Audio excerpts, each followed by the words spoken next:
All right, I guess we'll get started. Hi, my name is Chris, and I've been working with GameMaker for about a little over a year and a half now.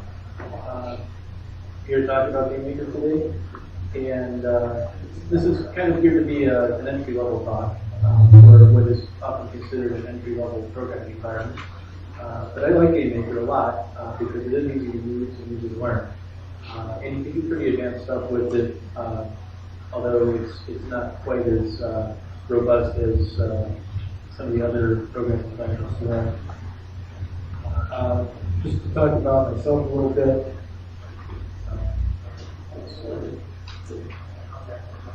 This is me. I got into gaming very young, the early part of the 1980s. Played a lot of Atari, Nintendo, some Commodore II, 80s arcade games. I did my first game design when I was 6 or 7 years old, and I finally got into actually programming games very recently. But it had this aspiration all my life to do this. I am affiliated with the Cleveland Game Developers Meetup. We're on meetup.com if you are local and you want to do more game development or meet more of us looking for that. And I've been working in GameMaker since 2010. I have my own website at Sanyk.com, which I use mostly a blog, and I have some downloadable stuff that you can play or use to make games with it. I developed a number of extensions to GameMaker, anytime I'm using it. And so that's enough about me. I am also doing the A-Game Any-Game event this weekend. So immediately following this talk, we will be over in the main room over there, and we'll be getting together to develop a game 1. So if you have ideas for your own game that you've never made before but always wanted to, or if you just want to contribute to a project that somebody else is working on, we'll be over there forming teams later on 1 o'clock. You don't have to use GameMaker for the A-Game Any-Game thing. If you want to use whatever technology you want, you're more than welcome to. This talk is just to give everybody who might want to use GameMaker a little bit of a head start in getting to know the environment, and we'll be able to actually put that knowledge to use at the A-Game Any-Game. So I need to know about you guys a little bit in order to present this properly, because I don't really know what the average level of programming knowledge is. Again, this is going to be more of an entry-level talk, but I don't want to bore you guys to death if you already know a lot of basic fundamental programming stuff. So if I could get a show of hands, has anybody in the audience actually used GameMaker before? Right. Has anyone made a game, period?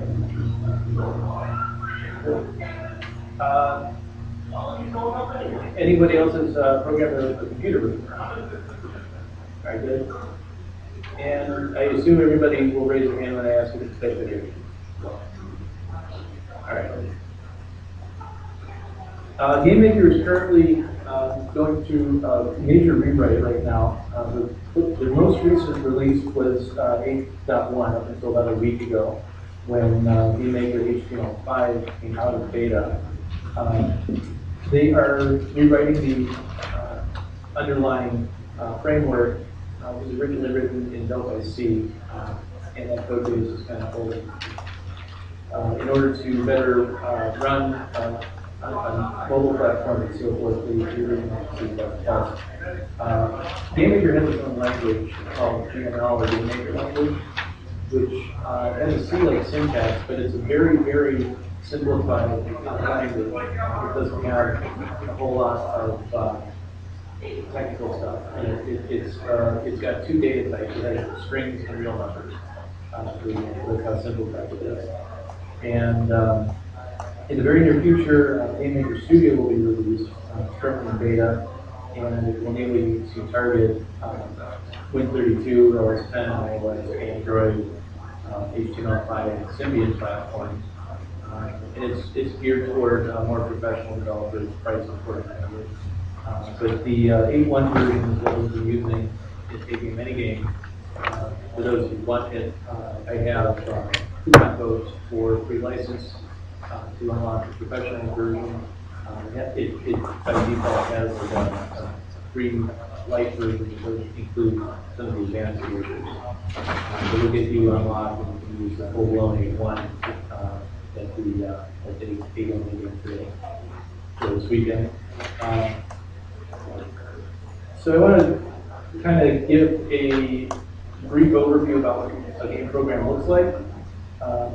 This is probably typical, common. I don't know if this is universal, but usually a game program consists of a current game state, which is all your data that represents the state of the game, what the score is, where your player is on the screen, what your inventory is, all that kind of information for the game state. And then you have game logic, which is the rules of the game, the rules that the program operates by to update that game state each fraction of a second. So there's a big loop that goes on that controls the game. And it's basically what you see there. It's while the game is still running, or while the game is not over, it applies the game logic to the current game state and generates the next game state. And so this happens typically 30 times, 60 times, 120 times over, very, very rapidly per second. And so you have to train yourself to think in terms of these programs that you're writing, basically executing to generate the very next step in the game in that small amount of time. So this will throw people up at first because they think, well, I want to have my guy go from point A to waypoint B to waypoint C to final destination D, and I'll write a loop that does like a while not at destination update position incrementally closer to, and then all that executes in one step. And so in 1/30th of a second, you actually move the guy from all those positions, but the game doesn't update the screen until the end of the game's main loop executes, and that while loop is all rolled up inside of the main loop. So in one frame of animation, you're here, the next animation, you're here, and the player doesn't actually see all the intermediaries. So you have to be cognizant of that. I'll just get right into Game Maker and talk about the very first fundamental in Game Maker. I'm going to switch over to the Game Maker interface, and this is the program that's running. Over on the left-hand side, we have what we call a resource tree, and these are all the things in your game that you can build and then use as building blocks to make it again. The first one we'll talk about is the room. And the room is basically a place where stuff happens in the game. So I'm going to create a room right now. And I'm going to rename it.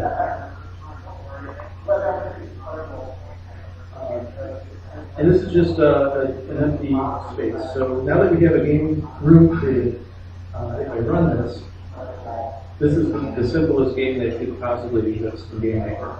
It's not really a game, it's just, it's the simplest program. I don't doesn't do anything, this is called the room.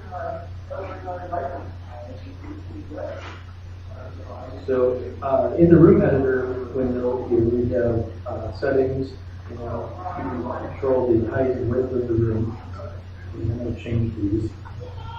Hopefully, this will fit on monitor. Right. And I'm going to set the background. You can have picture image background, and you can have a flat background color.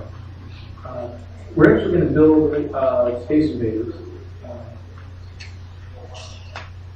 because I happen to like that game, and it's simple enough that I can do it in the amount of time we have here, and it will allow me to show off a lot of the features and how they work.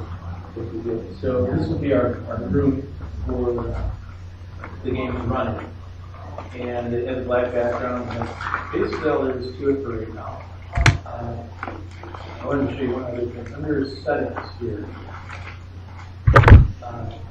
that's hidden a minute ago, but this creation code, this is where you can code the game maker language to control what happens in the room is this person created. So it's like an init function here. Other stuff, I'm not going to put anything into it now, but we'll do that in a little bit.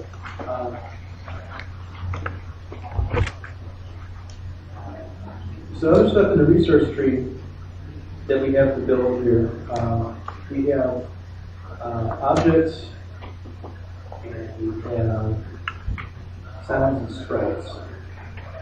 And the other stuff is a little bit out of scope. I'm not going to deal with background and balance or scripts. Might do a script, but all these other things are resources of different types of measures that involve the game IO. And so we'll talk about objects just briefly.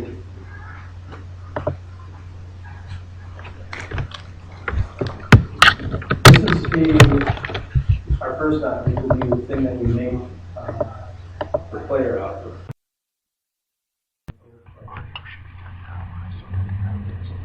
And I preloaded for this game project, I preloaded a bunch of sprites. So sprites are your graphic resources, and they can be animated. They consist of multiple frames of bitmap data. They also consist of metadata that gives you the variable or constant data that they can access in order to draw and move the sprite around. Let me just select the player sprite here. Regular item. And so we have a player object, and I can put the player into my room.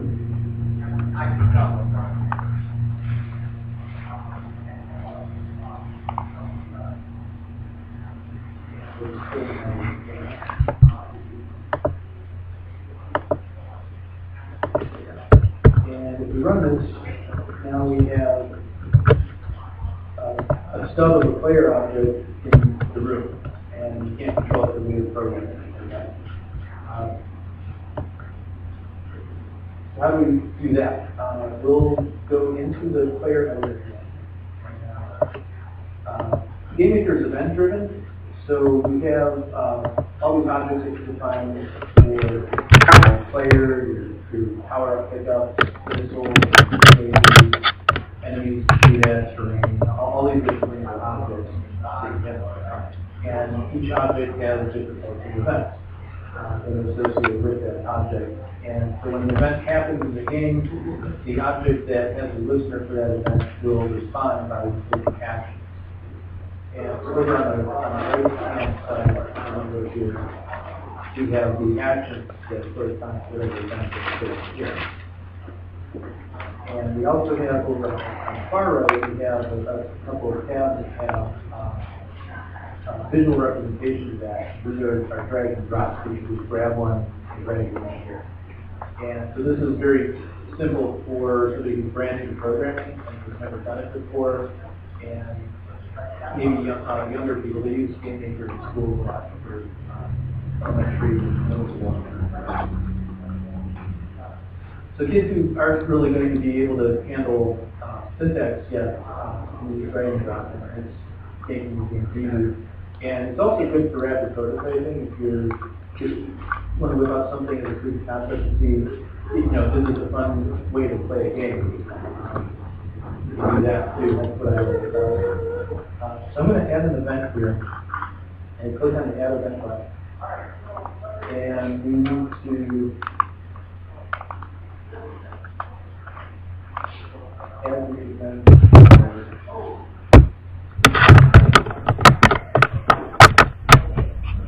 Let's do the control. So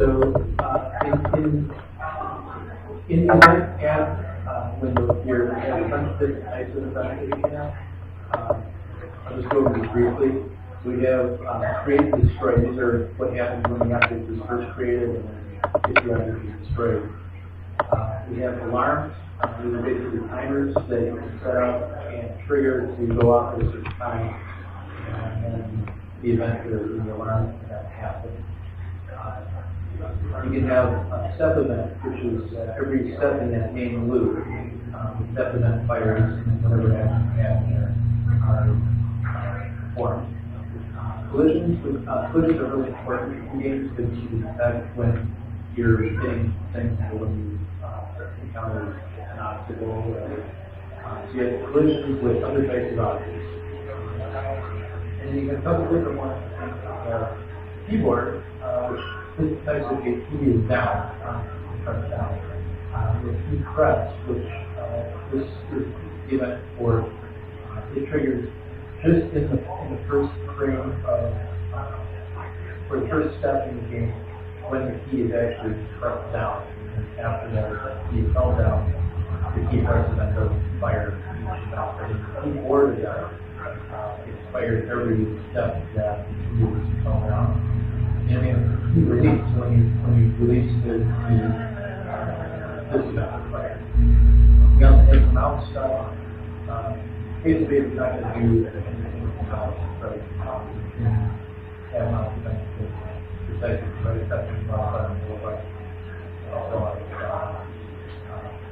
you can detect it mouse enter a region or collision mouse for your object, whatnot.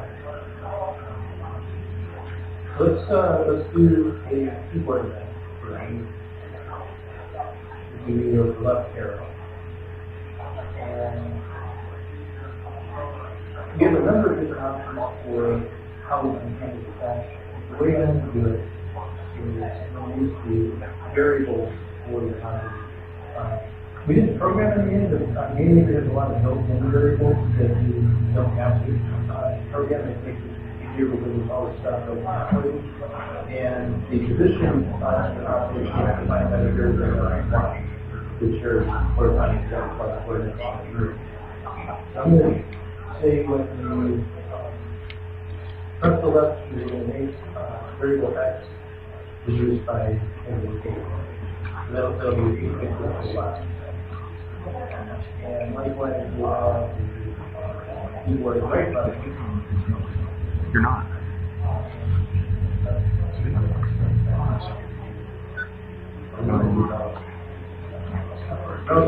how we roll. The value of the current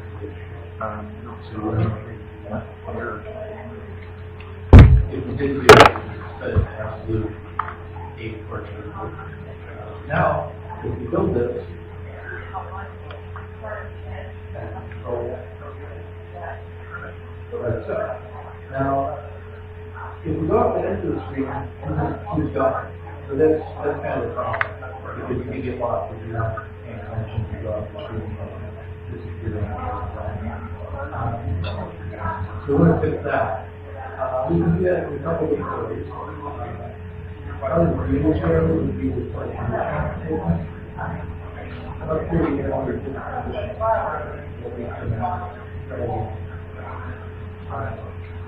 This one here is the most common. And if I say less than 0, now if we only do this, this fact is not less than 0. So if I reach the left edge of the screen, it should stop.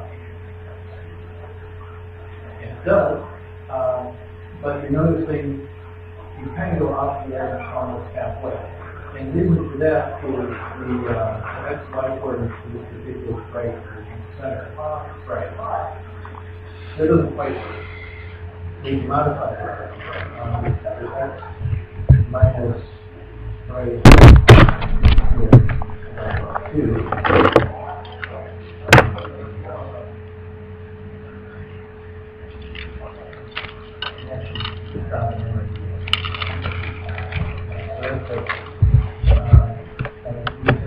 Right.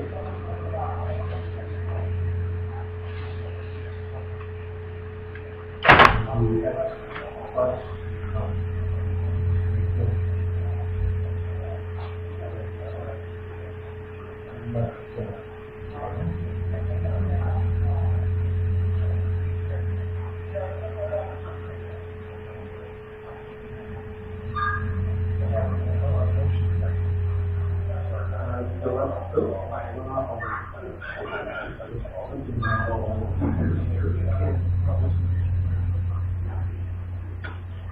outward.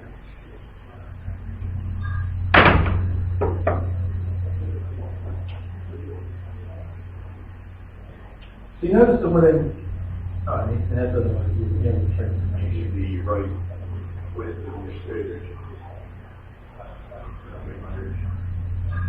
Oh yeah, you're right. Good call. We have a variable for that, which is a good thing to bring out. Room width. So I don't have to know that my room is 600 pixels wide. I can just put the room width nodes.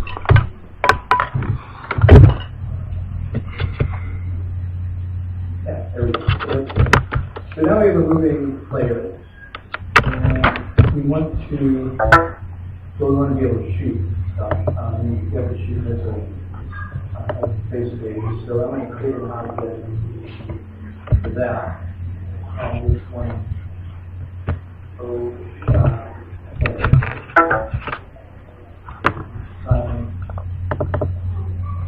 that too.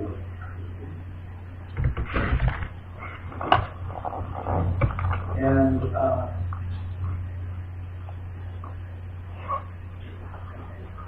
when we create the shot, you want to have an event and it's set motion. You grab this blue over here and set the direction to be up and set the key to 12. And then what we want to do for the player object now is give it an event so that when we hit the fire button, it will shoot that missile for create it or shoot. So we give it a keyboard, we use space, and then we give it action to create a new instance of our shot. Created at y equals negative sprite height 2. And make it relative to the location of the player object. And now we shoot. That's a lot of shots. That's because every step in the game, every 1/30th of a second, it's detecting that the space key is pressed down and it's creating a new instance of the shot. So we want to fix that because in space space you can't shoot that much. You think in the virtual space space you can only shoot one at a time. So what we'll do to fix that is to add a create event for player. And we're going to create a new variable. We'll call it can shoot. And we'll give it a value of false. Now, in GameMaker, which is weird, I mentioned earlier, there's only 2 data types in GameMaker. There's numbers and there's strings. So false is actually a keyword that stands for 0. And true stands for 1. And the way conditionals are evaluated in GameMaker, they perform an evaluation. And if the result of that evaluation is 0.5 or higher, true is the result, and if it's less than 0.5, it's the result. So you can do funny things with your math, and you use them as sort of pseudo-booleans if you want to. Some people do. I don't myself because I like to use, I like code in a way that's more expressive and clear, and even math that is kind of odd, so it's less understandable. But it's perfectly legitimate to do it if that way you want. So now that we have this variable, it's actually want to set it true create. We will go back to our spacebar event and we'll say set expression and shoot. So now, if you can shoot, it'll create that instance of the shot. And then we need to change that. So what we'll do for that is we'll go to the shot object, and in its create event, we're going to reference the players can shoot. We'll go to player.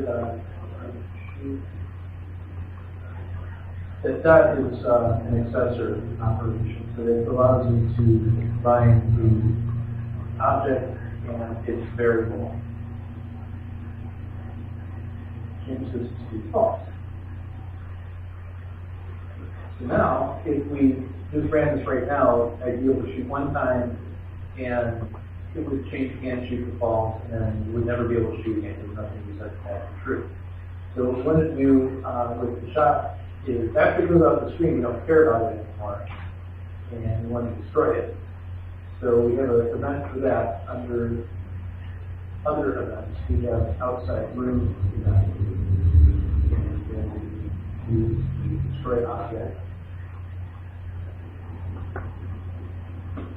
And before we destroy the object, we'll change the version and shoot that true.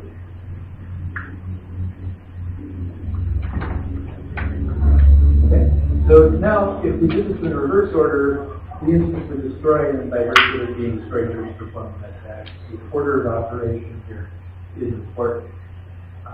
And this should allow us now to create shots when we're trying.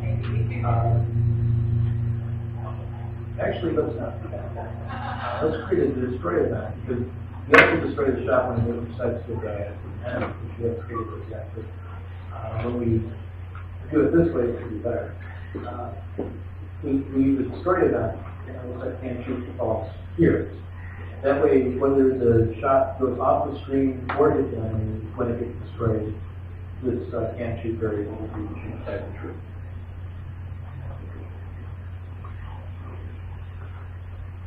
We can run that. And I'm only able to shoot one at a time. That's what it is. And this is the way generally I work in Game Maker. I do little tiny bits of stuff and test it, and then I do a little bit more and test it and fix things as necessary. It's a lot easier to fix things if you only change a little bit because you know where the problem is. If you're looking for it before and you just change something, that's what's broke. Game Maker does not have really good testing features or debugging features. It has some, and they're very rudimentary. And if I had a week or so to talk about them, I would do that. But for this talk, we'll just, I guess we'll leave that to the people that speak that. And we'll get into it and show you guys the more interesting techniques. But this will be good just to get us up and running. So I have these two objects for my player and player shot, and I will create a new object and call this Ovator. And we give him a sprite for the first object here.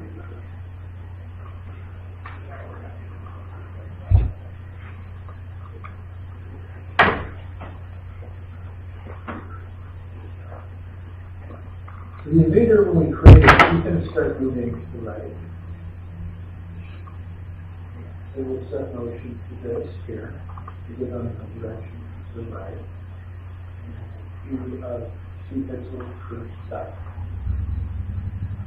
And we know that in Space Invaders, when you hit the edge of the screen, you reverse and you drop down a little. So we'll do that when there's an event called intersect boundary, which just defines the actions that take place when the object encounters the edge of the room. So the room has 4 boundaries, top, left, right, and bottom.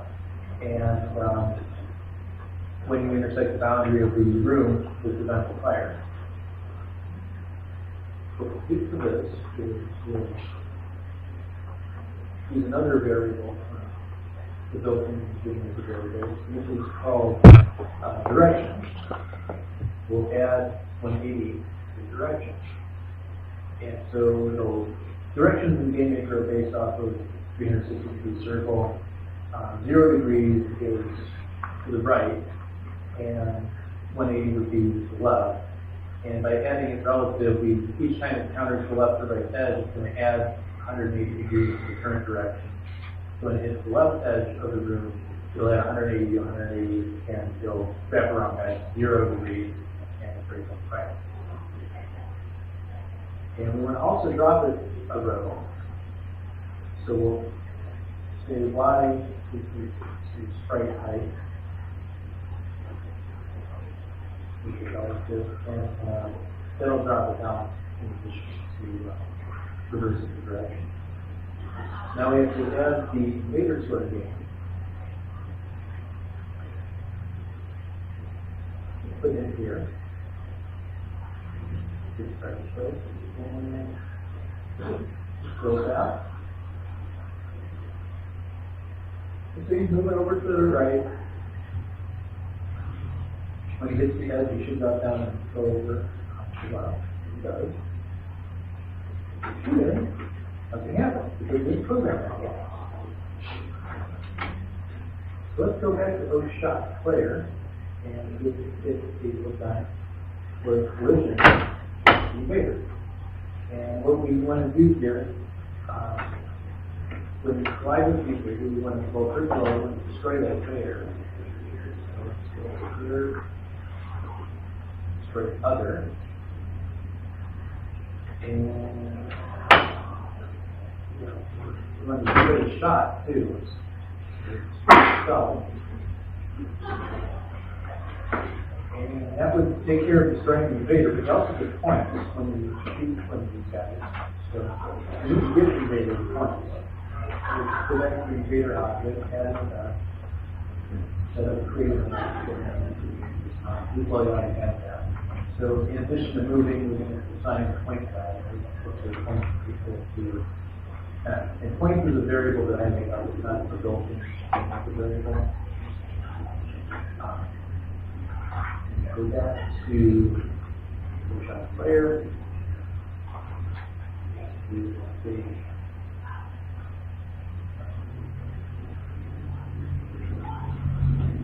Under the square, we get the square of that, we set the square. Prior to destroying the invader, we set the square equal to other points. So in collision, this is a nice thing about collision. You have two variables, self and other. And self is a pointer that references the object that is handling the event. And then other is the other object that is collision. So I don't have to say O invader other, or I have O invader dot point. It's the other dot point. It just knows the object. It happens to be the invader object.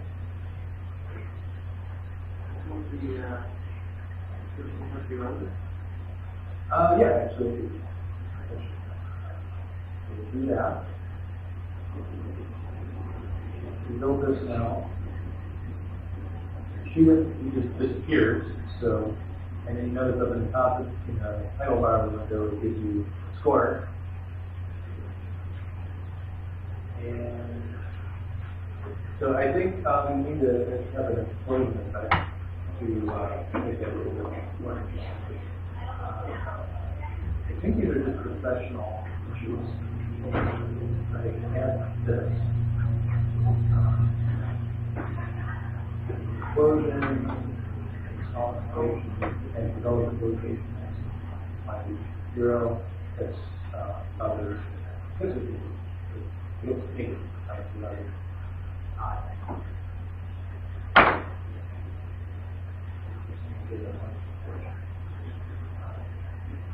So be probably not yet.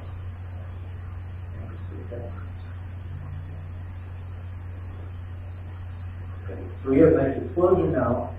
It would be cool if we had sound effects for that too. And I have preloaded some sounds. So we'll play it sound.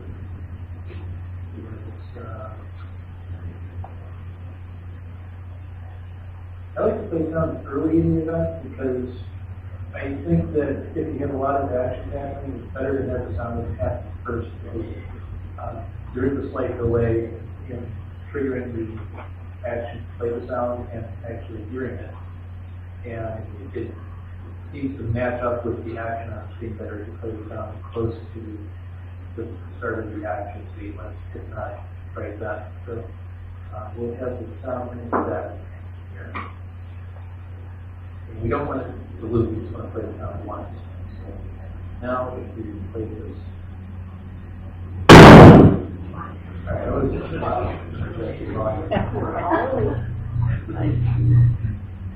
of that interviews that start. All right, so now we have a working invader. Let's add a couple more to our room.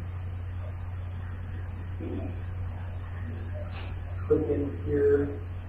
As you can see here, when I'm clicking, it's actually placing it on this grid. And I don't really mind that because Space Invaders kind of plays on the grid. But if you want finer tuning with that, you can turn the grid off or adjust the snap to 0 to 0 so and that will allow you to have a little bit finer control over where the object is placed. But this works pretty well for Space Invaders. It works in kind of these rows. And I've got 8 there, and Space Invaders in the arcade 11 in a row. Now if we play this,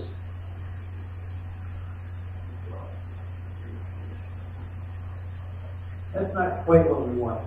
So each individual guy is colliding with the wall and turns backwards. So we want it all done. So the whole formation should reverse as soon as the lead guy hits the bench. So let me fix that. This is the first thing that's actually a little bit tricky. It's not as straightforward as just drag and drop. Yeah. There is a command in GameMaker language called with. With works in the case that if you want to do a action with every instance of the object that you're calling the with on. And so that is what we'll have to do here. So an intersect boundary will lead to events that happen.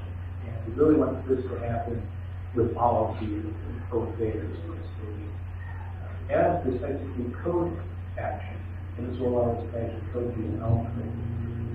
So with code invader,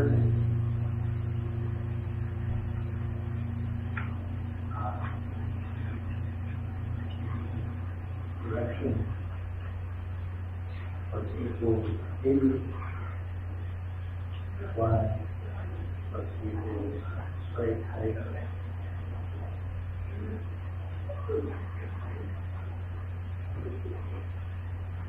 And we can get rid of the drag and drop action.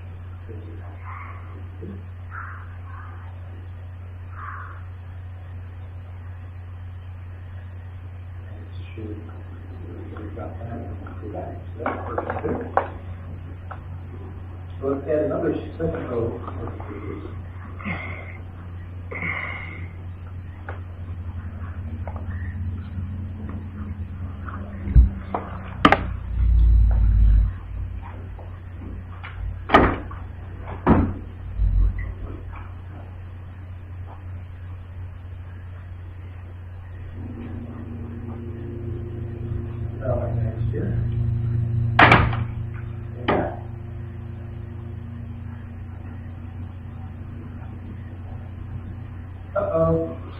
So what happened here?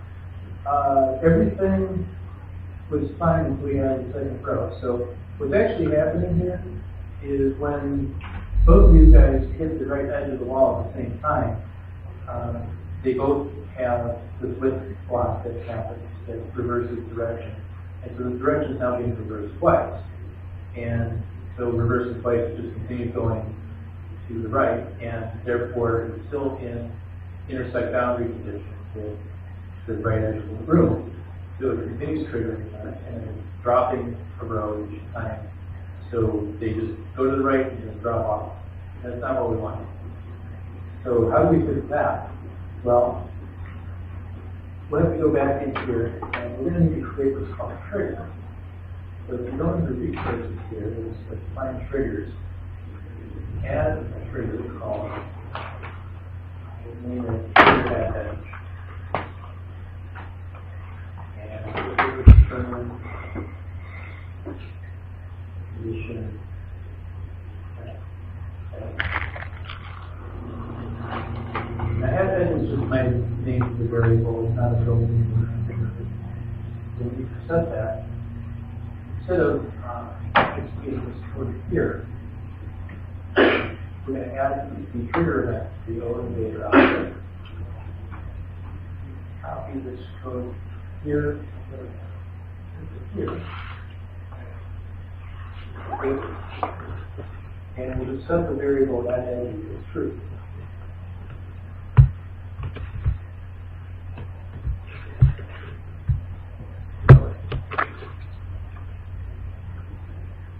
Okay, so what happens now is both of the rows will intersect at the edge of the room.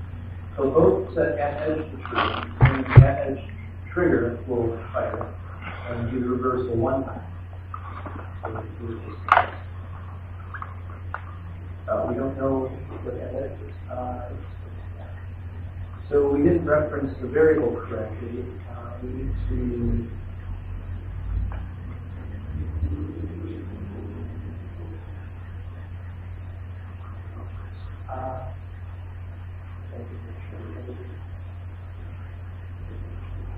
it's actually just make this a global variable. We don't really need every invader not to have its own at edge variable. We just want a global at edge.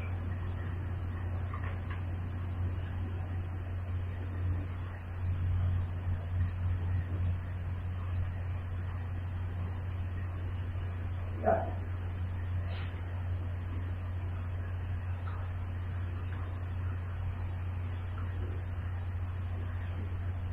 Oh, I see. We didn't actually create the global variable until the interface boundary happened. So when the game's trying to run, that first thing isn't at the edge of the room, that variable is undefined, and it's causing the trigger to blow up. So let's actually add that to the game's creation process, because that will make sure that it happens before anything else.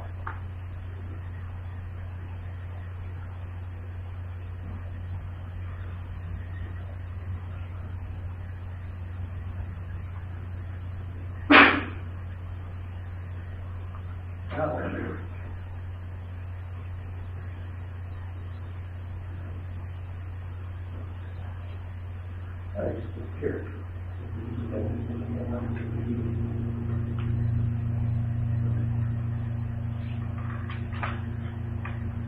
So it's true. Oh yeah.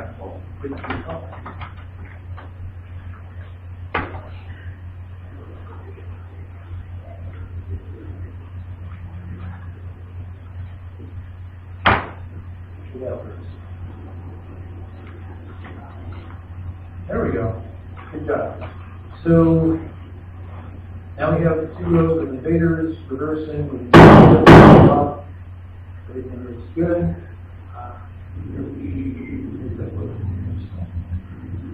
And what do we do now? We want to have more invaders. We will create a new invader.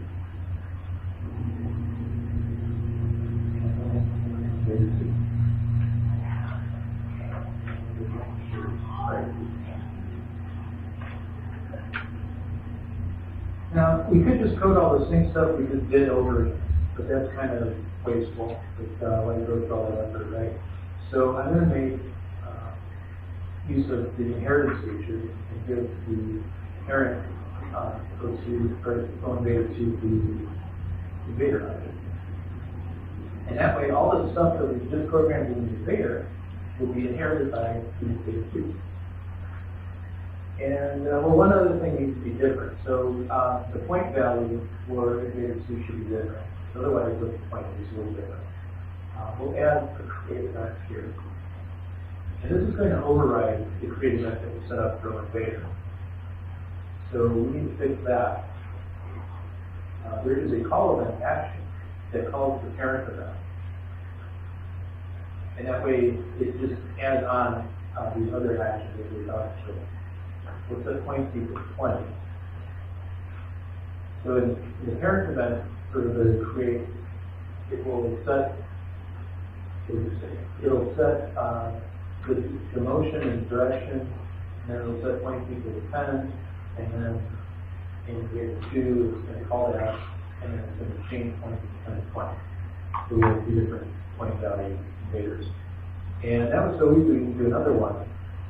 So we'll duplicate this guy, and we'll call it over to 3. And we'll change his spray to 3. We'll take Aaron and we'll his point value to 3. And we'll go and add this to the game.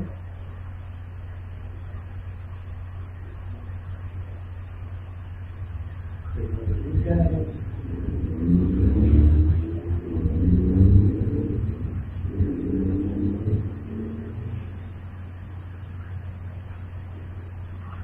Literal.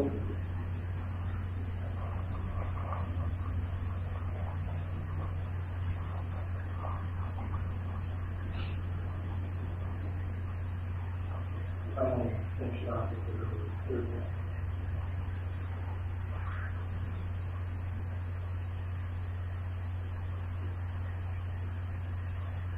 Alright. And we play that, so I'll work.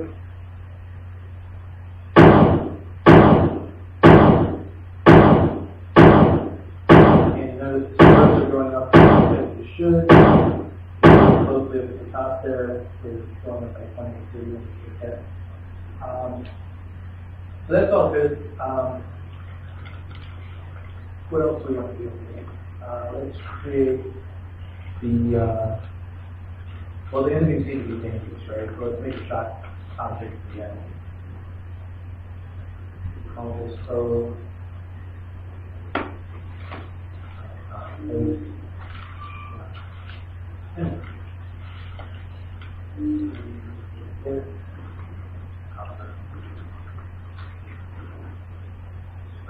Enemy shot. It's created. It goes down. It goes 8. And well, when it hits the player, it's over. You can add a collision after that. It's simple right now. Destroy the player, but that's not quite what we're going to do.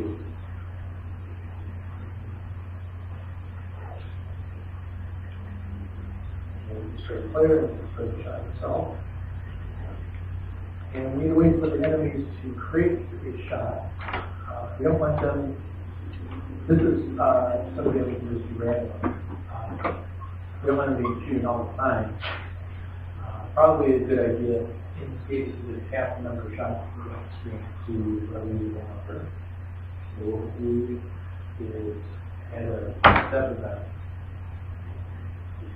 And we want the invaders to shoot randomly, so we'll create a best chance. So this will give us a 1 in however many chance of the event actually happening. We'll say, this, keep in mind, the step event is going to execute every time that the game stops, so that's 30 times a second. We need a really high number, 500, and that will give us 1 in 500 chance, 30 times a second of one of the 55 invaders that we put in the game creating shots. So that'll be pretty frequent, as it turns out. We'll create a lot. We'll create a shot.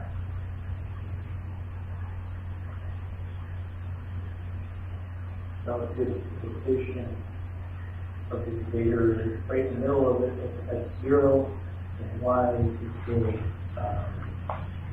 spreading to the right.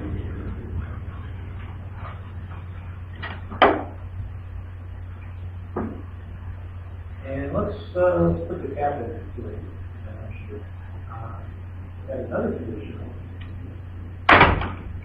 that has to be count. How many shots is this? So we'll check this count here. But the number of any shots is smaller than 3.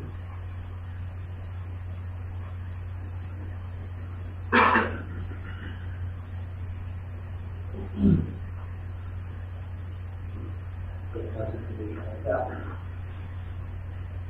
Now you can see they're shooting. And they haven't stopped, well, they stopped shooting now because they hit the straight shot. That's great. Let's do that. Actually, we need a ground, don't we? Because when the invaders hit the ground, if you don't shoot them and you reach the ground, that's the end of the game. So let's do that for the third. We're going to create a ground object.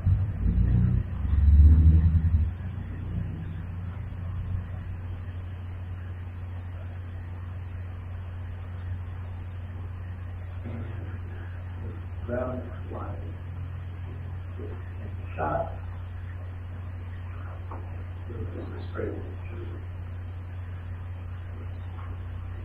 Let's take care of that. So then put that in.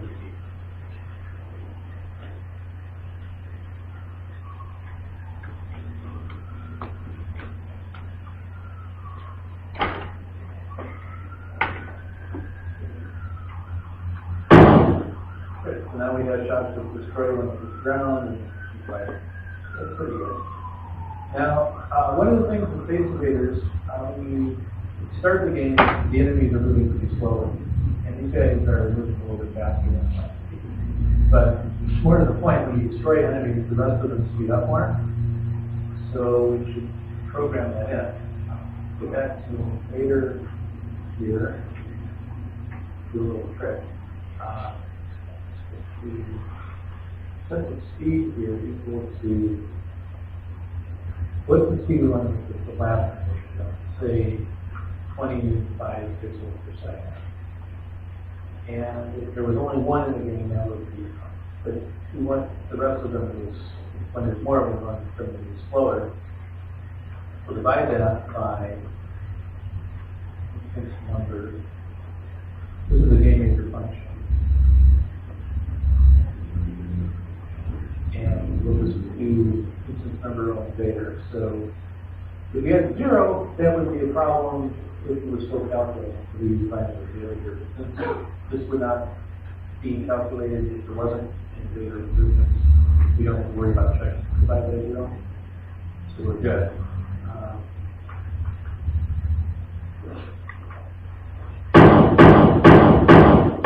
if I start enough of these, we should speed up. And think about it first, because you're still dividing by a pretty large number. But eventually we'll wear them down to where they start to be. Oh no, it won't do that because we haven't programmed it. So we need to do that. Let's create a destroy event for the Invader.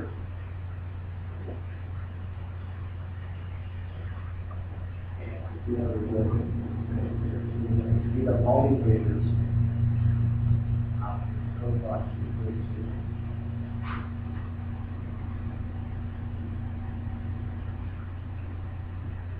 We're just going to reset the speed with the same thing as we did create that, which is 25 divided by this number. Here. So.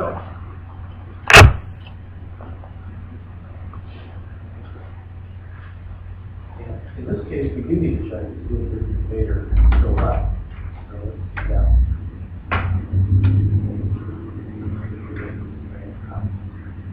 Let's do testing count. Invader 0.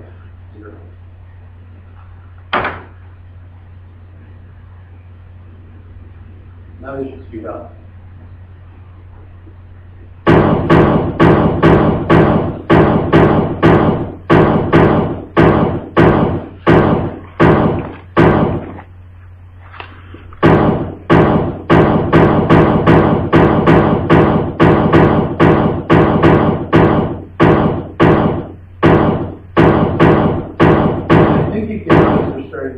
They're a little bit faster than they were before. They get dramatically more so. You have about 5 or 6 remaining. It's dividing 25 by 5 and 5 pixels. The new API. Okay. So That's working. So when I died there, you notice that I didn't respawn. So we need to fix that. I'm going to create a new object. And I'm going to call this object dead.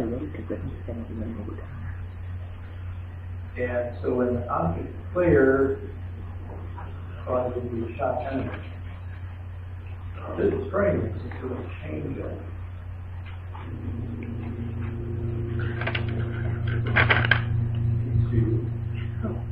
I think this guy is continuous for Like that. And this perform events flag here will allow us to govern whether we want to invoke the create event when we just transform from the player to the player dead, or if we want to simply change it and leave it without calling it create event. So I think we do want to call it create event.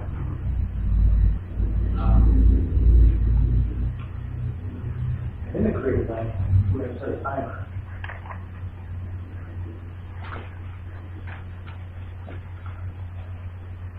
And we'll say, let's say 1.5 seconds. So we'll do 1.5 times room speed. Room speed is a variable that is equal to the number of steps that the room player can execute in a second. So that'll be 1.5 seconds. After that alarm counts down to 0, we want to change it back to the player.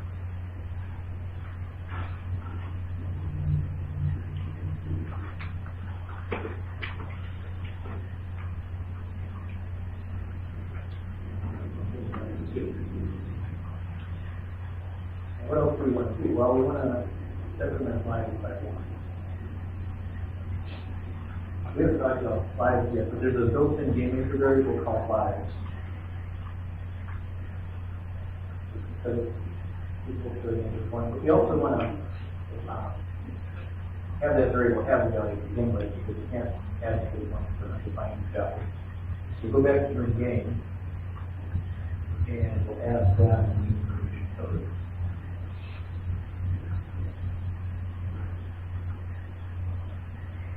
These 3 lives. It's pretty customary.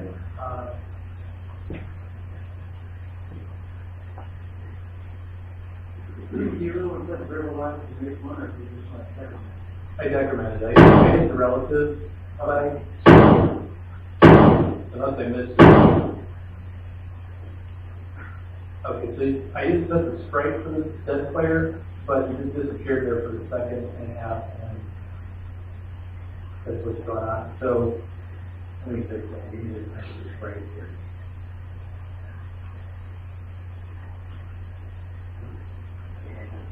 If I rerun this right now, what it'll do is it'll show like an animation of a messed up player. Let's also add a smoke or something to create things. To create that. Yeah.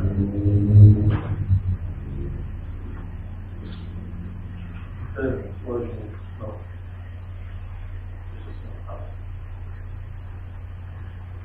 Set it relative to the player location, make it speed inside the stack with below these objects. Let's make it gray. That'll work better. That's what happens now.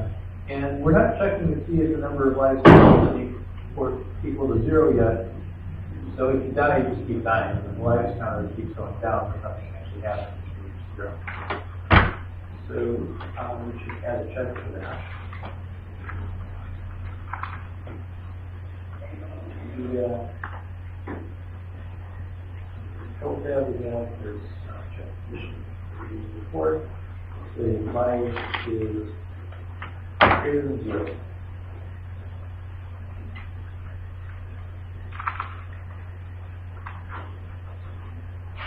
We will spend only if life is 0. And if it's less than 0, we want to do something else. So we're not going to code this right now. We'll do that in a little bit at the time. But I just want to put in something to remind us to build the game over that life is 0. So I can add this comment. having these comments is helpful because when you build up a complex event, it has a lot of action in it. It's hard to tell sometimes what everything is for.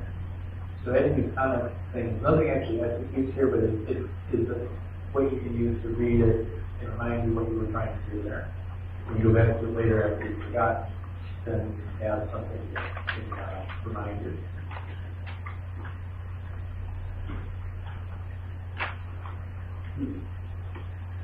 So now, when you get hit by a shot, that's what happens. You keep respawning. And now we're in our flag is less than 0, so nothing's happening. Stay as that player forever.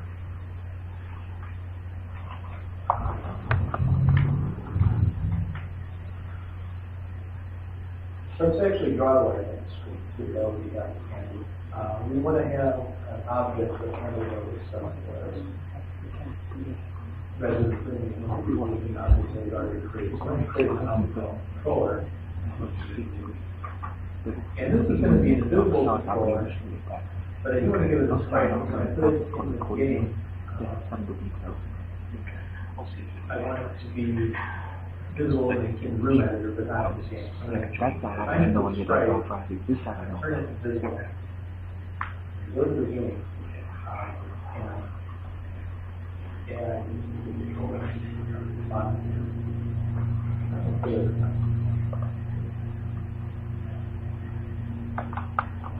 now we can give this actions. Every time you draw it, we give it text. Let's first set the font color white. And we use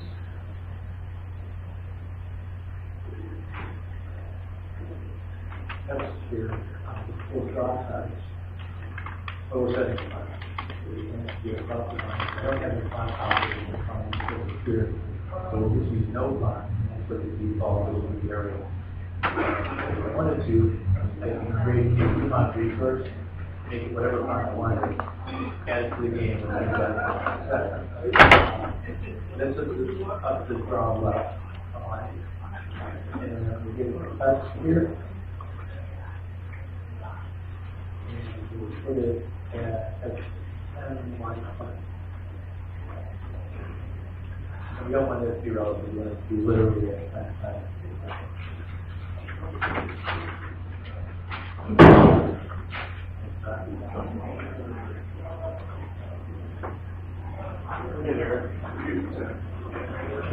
Is it black on black? No, I don't think so. It's white.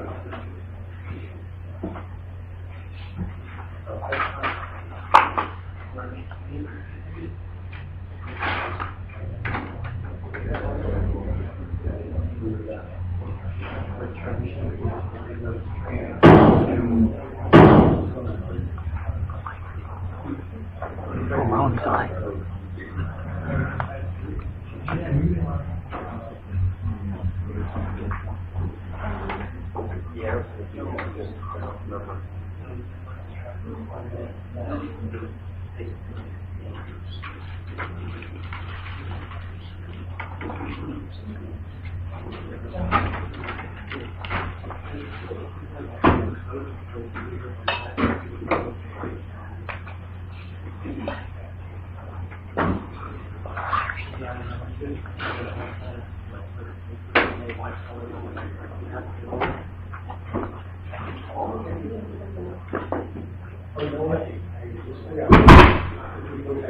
I made it invisible, and it's not drawing at all because it's invisible. Well, let me explain what's going on with the draw event. We used to define the draw event for any of our other objects, and that they do the sprite. So what happens is if you add a draw event, it overrides the sprite, the default sprite, and it doesn't draw that at all. So I don't actually need to make it visible. I just have to have a draw event, and then in the draw event, none of my actions are drawing the sprite. So therefore, I'm just drawing stuff, not a super.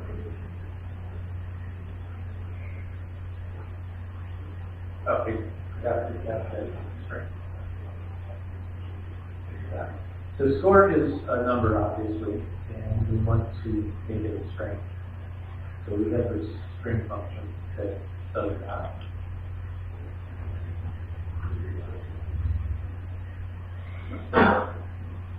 And now we have our score.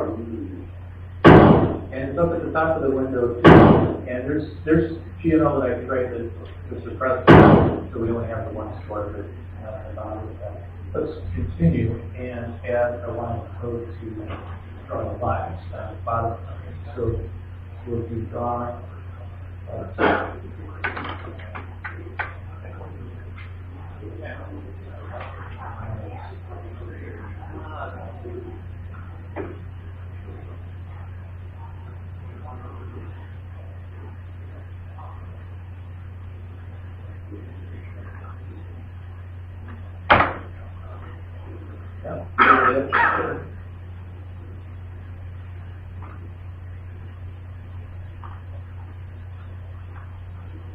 And we have down the bottom of white's 3, the sides are white's 2, white's 1, white's 0, and we've got 1 again. Now we'll add negative 1, and that works. Now, if we wanted to have the game actually end and do more stuff, we could display the word game over or something like that. Do that. Let's think about what we want to do in a game event over here.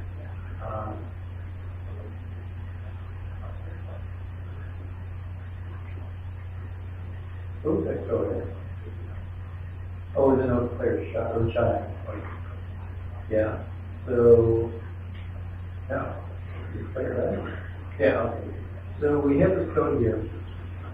And we need to figure out what we're going to do on our album. So one thing I do is stop all the elements. We create a block, a code block.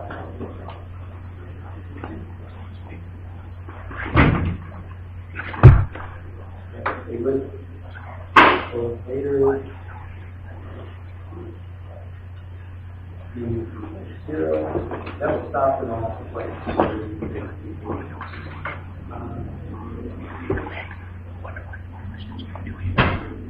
And also create an albeit because so this color is game over. It doesn't kind of play.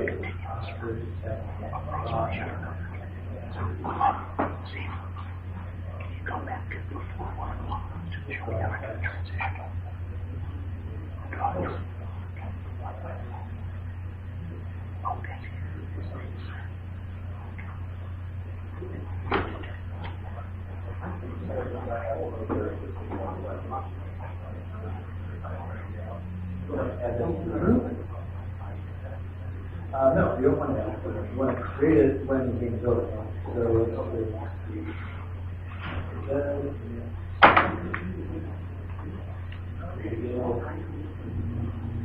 now it doesn't matter what the position is if you create a game over object here, because it's visible. And it draws for this position here is irrelevant. Run this. Put it aside.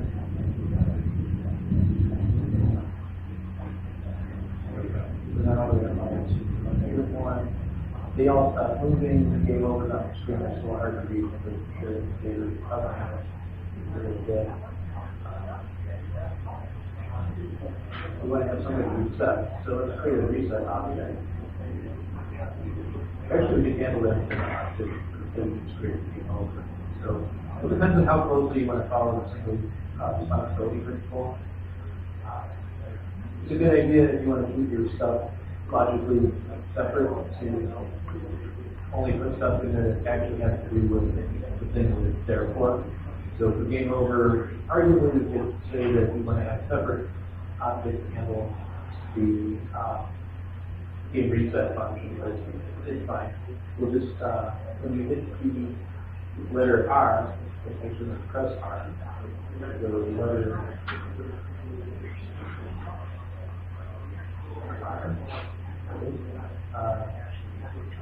Will be started. Yeah.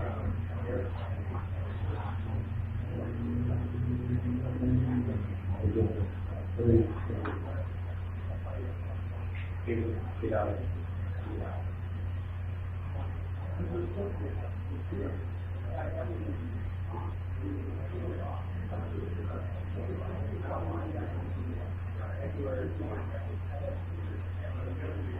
So it came over, the car starts getting over. Now, I have a slight bug in that it's not really making things look like Europe, so I have to keep out. And I change that.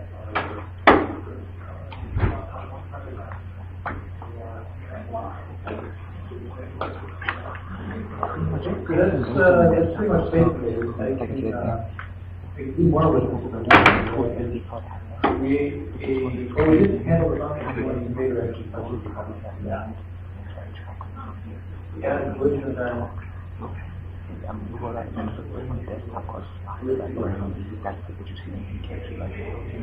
That is going to be copied into a flow that's saying flow. Do this on global. Let's create a global very long. We started, and it's not hopefully that's the other stuff. Hopefully it's getting some audio. I'll be able to find the bullets have it. Now, we already coded what we want to do when the game is over. So basically this thing is just watching it on the screen. Or this video screen on the screen, recording the gallery. So we can take this It's going to be to OB and copy that in your folder along with whatever. Once that I can. Usually, one of those nothing mechanical is speed up. The end result will look like this. But I'm the one that has to run it in. Okay. We need to set the variable when the room starts. So we go back to the registration code. Yeah. What I need to know is what do I need to run for the next class starts. Okay, well this will stop. And then we'll copy, we'll move the slide. Then hopefully the next system comes up with the hit start again. And the idea is going to initially come up. you need to have another trigger. Slides to speaker. Yeah, the trigger. But the only thing is, this is nothing now, because if we can do the big shot on the fine.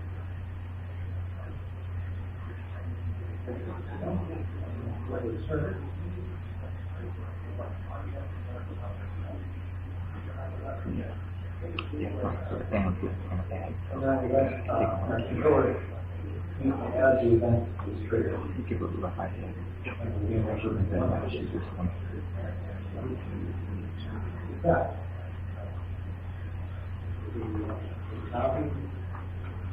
Now, regardless of if you use all these lines or the greatest stuff around. Yeah, If you're running it, it's probably take a while.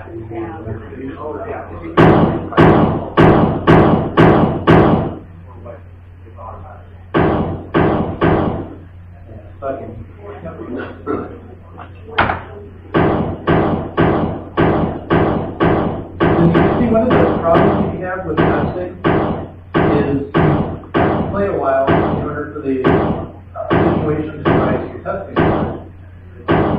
And that can slow your development way down.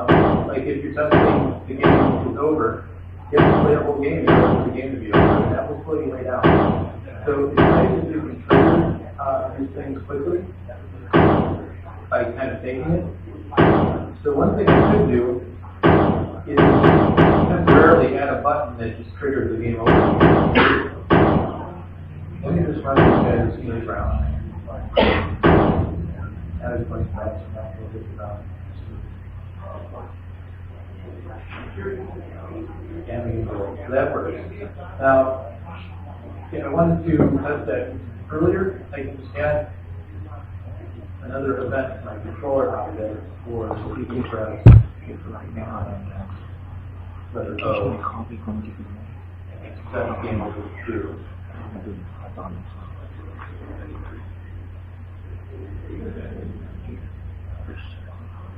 That way, and then I can just set the video. Actually, you might be on the next. Yeah. So that Yeah, brings I'm us gonna call game you over stuff anyway. immediately, and I know we're going to game over so that is a good thing, because it's really time consuming to test your game, especially if you have a lot of that to do them. And using this technique to take your events earlier, to test it, get it out of your way, is a good thing. I can continue with this, or I can go into Q&A at this point. There's more stuff I could do. I didn't program any of the answer reset the room when the last invader was destroyed. I could do that. I could create the mothership. There's, if you guys remember Space Invaders, periodically there's a mothership with the flying saucer that flies from the right to the room to the left. I could do that. Or I could just answer questions if you have any. Mark? Unit testing. You were basically complaining that you don't have unit testing. Yes. Is there anything like JUnit for this? Unfortunately, no. Why not? Nobody's built it yet. I guess this is the main reason. Because a lot of that code is just begging for unit testing. Absolutely, yeah. Unit testing would be a wonderful thing. GameMaker is going through a lot of revision right now, and I don't see it happening in the next version that they're about to release. But they probably will do something eventually, I would think, to help. Unfortunately, the maker of GameMaker is a company called Yo-Yo Games. They don't have a public roadmap for the project, and so I don't know if they really plan to or not. The other thing I'll say is I became aware of this just a week ago, so I don't know a whole lot about it, but there is a open source project called Enigma, which is an effort to re-implement GameMaker and augment it in various ways. And it's supposed to be, its first goal is to be as compatible with the stock GameMaker language and runtime as possible. But it also allows you to do more advanced coding, and probably allow you to do something like that when you get around to building it, and it's not completely yet, but it's underway. So Enigma is an interesting project, but it's probably only about 75% compatible with the GameMaker at this point, so a lot to go.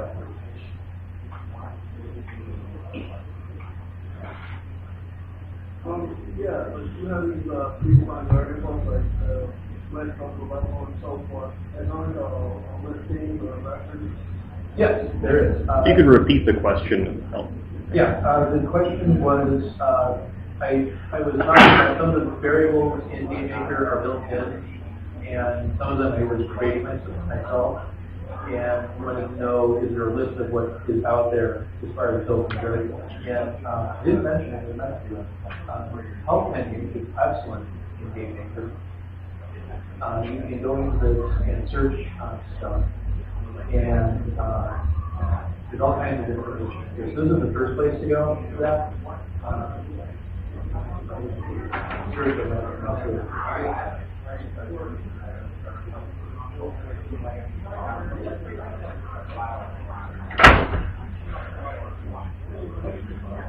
there's a lot of stuff in here. And there is an article in here that gives you a real involved variables, which ones are global, which ones belong to an object.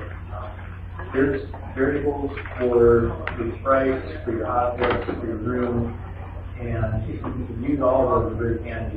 So when you're trying to think of how you do stuff with, you're trying to program for the first time, you've never done it before, going to the help and reading up on the language specification and learning about all these things and functions is the way to do it. GameMaker also has really excellent user support forums.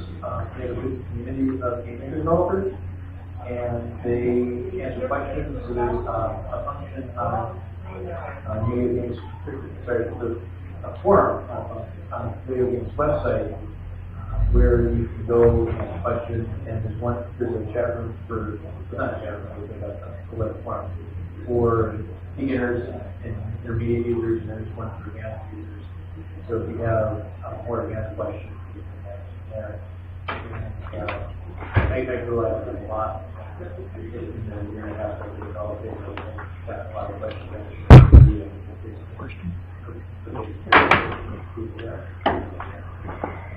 Yeah.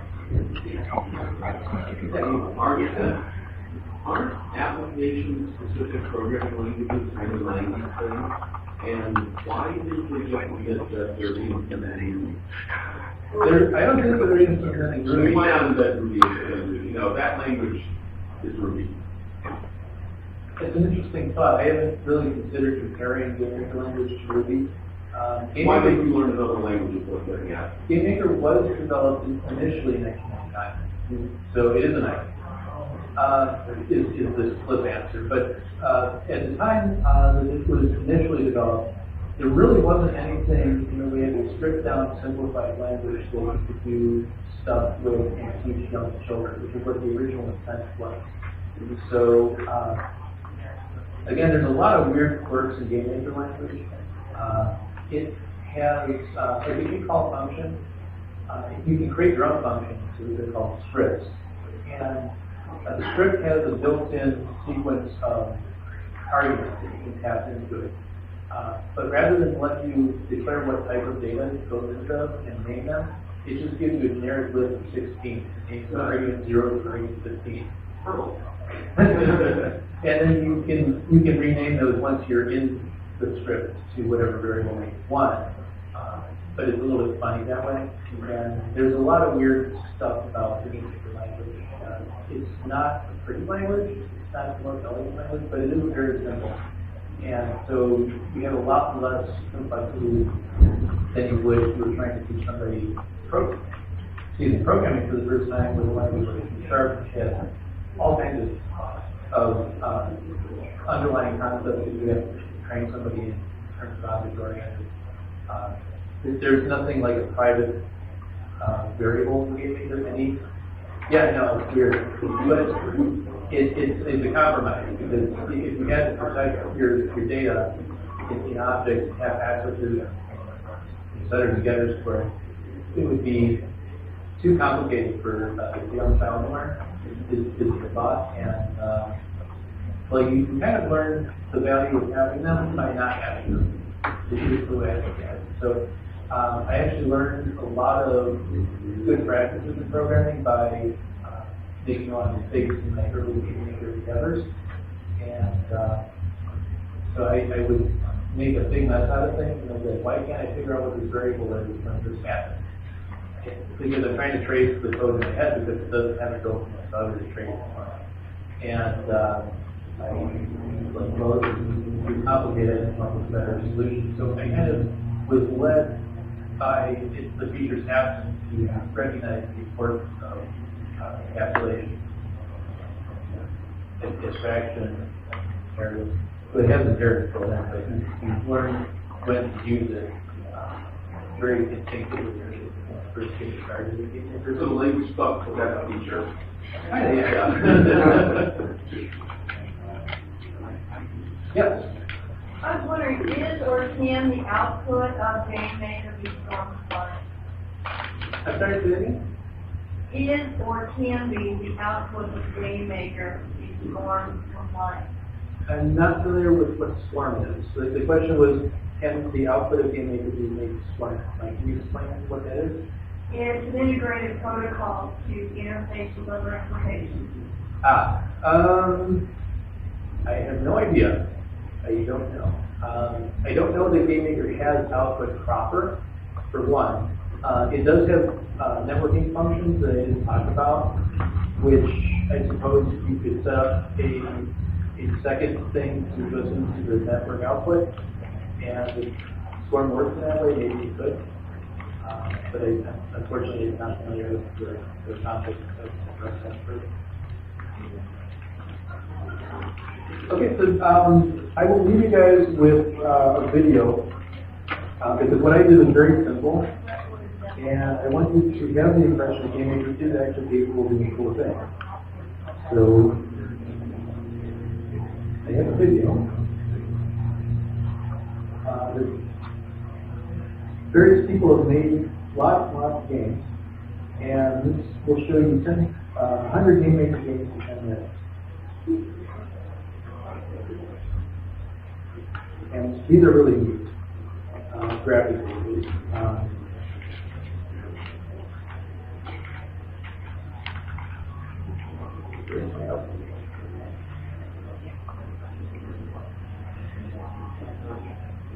right side of the screen.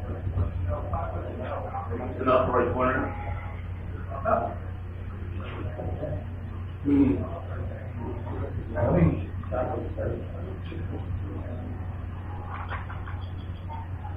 So all these effects are possible in Game Maker. It's just that you have to get into it and learn a lot of different graphical techniques and things you can do with sprites and alpha blending, stuff that I didn't really get into. But it is there. It's capable of doing some really great stuff, and it's a lot of fun to make games and you do it quickly. And if you are frustrated with the limitations of Game Maker, you can still use Game Maker as a direct prototyping platform and prove concept something very quickly and figure out whether it's worth investing the time to re-implement something a little bit more powerful. Specifically,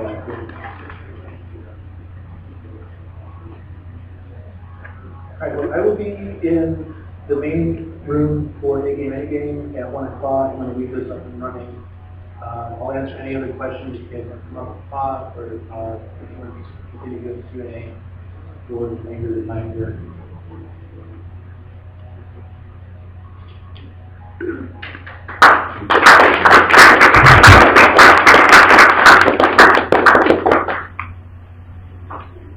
Thanks.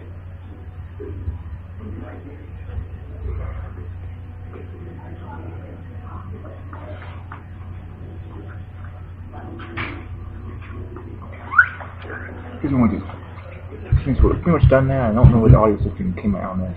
I'm going to stop this.